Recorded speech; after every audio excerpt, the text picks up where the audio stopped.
Coach, sir, sakit niya dati? Meron akong kidney. Matagal ko ng sakit yun kasi di pa nagiinom ako ng bata ko. Atay, tuberculosis, TB, asthma. Tapos, na-stroke pa ako. Komplikado na eh. So, sinubukan pa ako ng mga bukol kasi nga lymphatic system ko barado. Di ba? So, ang nag-react sa akin yung lymph nodes, yung kulani. Inipon yung mga bacteria, viruses. Kasi ang aking bitoka ay hindi nagpapangsyon ng maayos dahil constipated ako. Ang dami ko sakit. Komplikado na.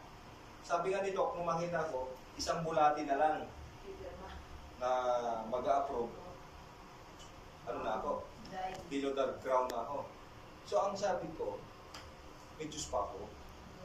Kaya kong mabuhay sa umagitan ng pananampalataya. Nabuhay nga ako walang makain. Tubig-tubig lang. Para ako nag-fasting.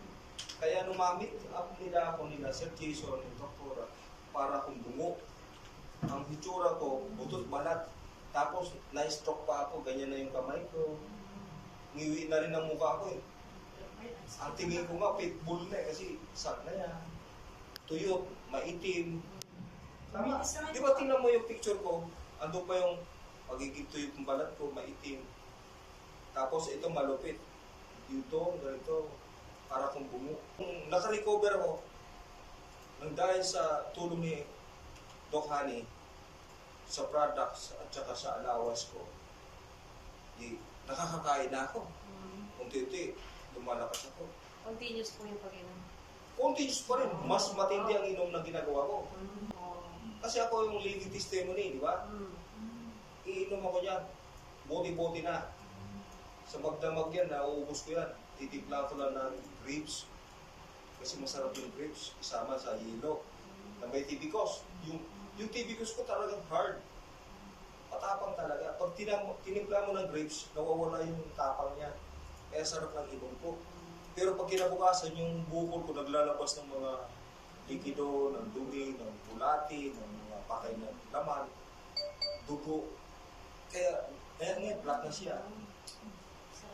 Tapos, ito sabi dito, bawal kumain ng manok. Lalo kumain ng manok tsaka baboy. Kasi gusto ko yung magkamasin-masin. Tingnan mo, parang buto-buto. Bumalik na. Hindi nalitaw yung buto. Totoo yung kakain ka ng karne, protein kasi, di ba? Ngayon, ang prevention, tapos kung kain ng karne, inom ka naman ng maraming TB cross. Wala, di obra yung parasite.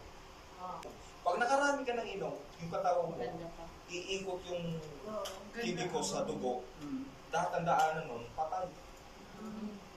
Kaya, anong nangyari sa bukol ko, wash out. Yung natitira-tira dyan, yung mga cancer cell, yung mga bulati pa. Tagilid ka na bro, tagilid. Ipakita. Yun. Videoan nyo, picturean nyo. Malakas na testimony yan. Pag nagtutok ako, pinakikita ko, tas yung bukol ko,